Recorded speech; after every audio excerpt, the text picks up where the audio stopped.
期我们讲到如何设置钟鸣，今天胖叔就和大家聊一下。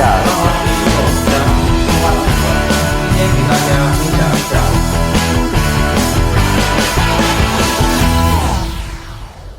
各位嗨友们，大家好，我是你们的胖叔。上一期我有和大家聊到关于单纯性鼾症和睡眠呼吸暂停的问题，今天就教大家3种方法去判断自己打呼噜到底是单纯性鼾症还是睡眠呼吸暂停综合征。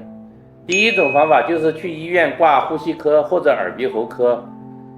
然后做多导睡眠呼吸监测，来判断自己是属于哪种情况。这种情况也是最准确的，也是最直接、最简单的一种方式。第二种方法就是通过录自己打鼾的声音，听呼噜声来判断。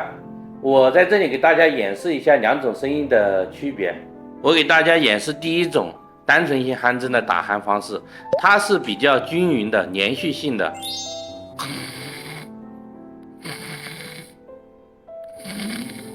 这种就是属于单纯性鼾症，它比较均匀。第二种的话，我给大家演示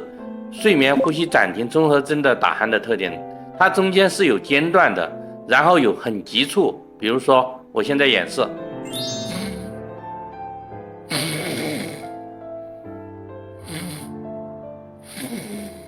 类似中间是有中断的，这一种的话就是睡眠呼吸暂停